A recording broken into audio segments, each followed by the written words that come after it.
What's going on, YouTube family? Thank you for joining His Wife, Her Husband, where we talk all things faith, family, finance, fitness, and fun. We fitness fun in this marriage. I am Shamika, his wife. And I am Patrick, her husband.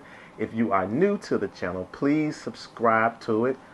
Please hit the like button if you find this video helpful to you, as well as hit the notification bell so that when we drop new videos, you are the first to get them. Also, in any of the videos, if you have any comments on anything that you like about what we said, you agree with us, maybe there's some things you disagree with us about, or if we missed anything and you want to add to it, please add those comments in the comment section below to give us, because sometimes we're given information and we're trying to squeeze it into a small time frame and we may forget something. So we value your opinion about these particular topics that we're talking about. You good? So this is a serious and sensitive topic, and we're talking about being in a relationship, whether you're married or you're living together, and you're being in an abusive relationship, and some of the things that we believe that you should do in that particular case where you're in the house and your spouse. Let's deal with the spouse, because it's a little bit tougher. I think, but the reason I say it's a little bit tougher because there's this, there's divorce that has to happen. If you're just living together, your boyfriend and girlfriend, then you can just leave. Well, you can't really just leave even at that point, but there's not, legal documentation that's behind it. But with marriage, it's a little bit different. It's a little bit The dynamic is a little bit different. I saw this question. I forgot where I was. I was listening to somebody, and they were asking. Remember now, we're faith people of faith, so we try to answer some of these questions from a biblical perspective. And my opinion about that, because there's grounds for divorce in Matthew, and the question was, if the Bible doesn't say anything about the divorcing or separating for abuse, then what do you do? For me, I think you have to. So the Bible doesn't say anything about that. So I would say it's silent. So because it's specifically silent on what do you do in that case, and my understanding, you use the wisdom of God. So the wisdom of God would tell you to get out, to get away from that. I mean, you don't want to lose your life in the process of, for the sake of just like, I want to, don't want to stick it out. No, you don't stick it out, because in one of the texts in the New Testament, it says that God would rather you be in peace. And so we take that particular concept or principle and we apply it. If you're in the household and your life is in danger, I don't think God would have any problem with you rescuing yourself. Now, with that being said, it's not that easy a lot of times, because a lot of times people are looking for the person that they used to be married to, and that person has throughout the marriage has changed, and now they're really somebody different. And even with that, it's kind of, you have to be, and I know this sounds crazy, but you have to be strategic when leaving with your exit. Yeah, your exit. You have to formulate an exit strategy. Now, unless you're just right there in the midst of it, it's just like you're right there, then yeah, you need to split. But sometimes it becomes difficult, and you have to get an exit strategy, and you have to. Sometimes you may have to move out. You may have to move out of the city, move out of the state, and you may have to stay off social media, change your telephone number. So that's why I say it's not easy, because there's a lot of dynamics that have to change. There's a lot of change that has to change in order for that to happen. But so my final thing, I'll let, if you have any insight, my final thing is, if you are in an abusive relationship with your spouse, or he or her, whichever one is abusing, I believe wholeheartedly, don't stay there. You know what I'm saying? Find a way to get away. And I think God would honor you being in peace, especially if you got children. Like no, that's not a good thing. Anyway, what do you think? That is true that you can very well be in an abusive relationship, and know that wherever you are, there are agencies that are out there that's available for you to get help. That's good. So don't think that you are in it alone. And so one of the things that I've just been reflecting on is that many men and women are in abusive relationships, but before it escalates to an abusive relationship, it's usually hazardous, and then it becomes toxic, and then it becomes abusive, and then it becomes violent. So it's usually a progression.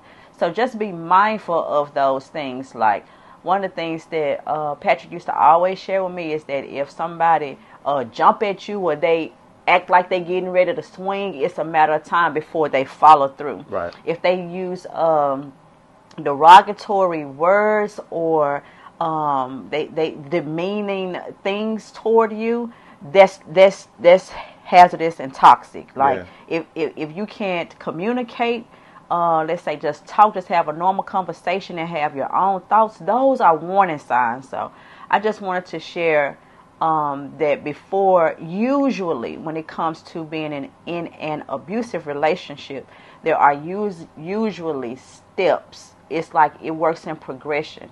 And so like sometimes the person may be possessive or jealous, and in the beginning of the relationship, it may come off as cute. It's like, ooh, he always want to know where I am, or man, she always asking where I am. I like that about her. So it could start off seemingly harmless, but then you have to pay attention to the tension. Like the things that you feel that make you uncomfortable. Like you can tell the tone, you can tell the consistency or the persistence or the pressure of the call. Like it's like, this is different from a care. This is different from a concern. This is more so like you trying to clamp down on me. Also pay attention to, like, if someone want to separate you from your family and your friends, like they trying to get you away, that's another sign that now it has progressed to toxicity. Because the person that you are, like, you come with the community. When you were born in a family. And so that's important, unless your family is toxic too. And so it's a lot of, again, Patrick and I trying to address a lot of issues that maybe this had to be a part 1 and 2, but just be mindful. Just be mindful of that tension and know that there is help. Right. Like when you are in a hazardous, toxic, or an abusive relationship, and let's go ahead and go to violent, you may not necessarily want to expose, or you may not want to let people know. You may be shame or guilt ridden. Like when you need help, you get that help. You don't get to I don't think that it's wise for you to be like trying to play or trying to decide what help is good help and bad help. Like you need a way, you need to be protected. So you get there. If it's a women's shelter, if it's a men's shelter, get there. Right. Like, no, you are not to be a punching bag. And then the other concern that I would like to share too is that it's not always physical. It's not always physical abuse. It is emotional and mental abuse. And so when you see those signs, like I would say, like around the ages of 25, 40-ish, and even on, like signs of mental health declining, or signs of mental health issues will spring up. Pay attention to those things. And so, if you are, your spouse and you care, you are a spouse and you care for your spouse. And there is still room for quality communication and talk. Like, I think that you should share, baby, I think that we need to go and get some help, right. And be okay with going together if they are reluctant. That's, again, you have to kind of maybe get evaluated, but do it as a we thing versus as a you thing. And I'm glad you said that, because I was going to say, And there are times when you want counseling, and you may very well. So let's say the person is abusive, and I change. Like, okay, let's go to counseling first because you left, and they want to reconcile. We don't know if it's just hype talking. Well, okay, if you're willing to get back together, we have to go to counseling. That would be what I hear Patrick saying is set some ground rules, some healthy ground rules. Right. Don't just jump back in just because you got flowers and the dinner and love letter on the windshield. That's not enough. Nice gesture, but that's not enough. Like, you have to make sure that you put those proper boundaries in place and learn coping mechanisms so that you can overcome whatever the and in the counseling session, everything has to come out. You don't help trying to quote unquote protect.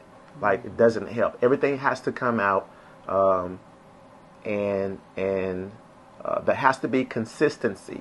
If I could say it this way, you may have to start dating again separately to find that thing, and not a 90-day probation. Like, it needs to be more than that. We can play for 90 days. We can act for 90 days just to get back, but it has to be something consistency that they really want to change.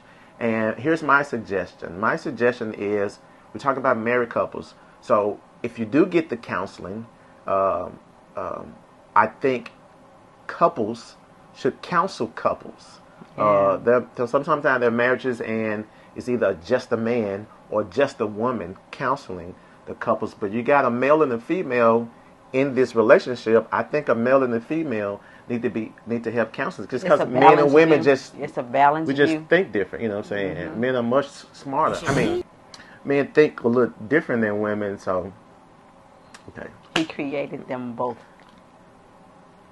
That's true. I know, facts. Just be sure that you make strategic and wise choices. Mm-hmm. Realize and know that you are worth it. Yeah. That you are worth so much more than being in a hazardous environment, a toxic environment, an abusive environment, or violent. And so just know that in some cases, separation is in order. Mm-hmm. And just make sure that it's not like petty grievances. Right. But a lot of times we don't realize the severity or the I ain't gonna say severity, the intensity of being married, like living with someone and, trying to figure things out. Right. Everybody don't have great relational skills. So don't hesitate to reach out and find. I'm a proponent of it. Godly counseling. Mm-hmm. Is just something that I believe that would be beneficial because we are spiritual beings. Right. And again, Patrick and I are not what you call it. You know how they say. We're not financial planners, advisors, mm-hmm. So we're not licensed or certified. Well, we are. We're certified marriage counselors. So we are certified. So we are certified marriage counselors, and we can counsel. We're not. Well, it's not a shameless plug. It is what it is. So we do certify, and we are certified as marriage counselors. We're not psychologists. That's what I'm trying to say. So depending on how severe the issue is, we may have to refer you to someone else who is licensed in your state, in that particular situation that's going on. But here's what I want to say, especially for African American communities. In my experience, African Americans don't really it's almost like it's taboo for us to go to counseling for marriages as well as mental health counseling. We had an incident one time in our own family, and the entire family went to get evaluated, and it was good. It was healthy. It was healthy, and mm-hmm. I found out there was something else different internal that I had been holding for years. So, especially for that's just my experience. African American communities don't neglect mental health evaluation. Don't neglect marriage counseling, whether it's you're preparing to get married or you're trying to enrich your marriage that you already have. Those things are very necessary. And keep it 100. Yeah. You know, as the young people say, keep it thou wow. I think that's how you say it. I'm not sure. Yeah. Anyway, but let us know. What do you guys think? You know, do you think that was good advice? It was bad advice? Do you have better advice? Do you have an experience? Like some people have emailed us, and you can email us and let us know what your experience is, and we'll probably somehow we'll help address it as best as we can. And there may be other people who are going through what you're going through, and by letting us know, it gives us an opportunity to address it here and touch as many people as we can with the situation. And so that you won't feel alone, because again, I like how Patrick said that, like, if you know that you are in a situation and you need personalized assistance, this is what this is for. I know a lot of times people do, they say all kind of things, but we really do want to assist you where you are. And so if for whatever reason you are afraid or you're scared or you just need a guidance on how to navigate your situation and how to find the assistance where you are located, we will be more than honored to help you navigate. And in some cases, we may not know because we don't know everything, but Correct. At least we can point you in the right direction and get you going. But again, we are here to help. If you need personalized care, yeah. Anyway, so we look forward to you and guys prayer. Being on the next video. Yeah, because we're people of faith, so we will pray. Many of you have reached out to us to pray. Know that we're still praying. Some of the situations have kind of made a different turn, and we're still praying for you as well. So we thank you, we love you, and we'll see you on the next video. Take care.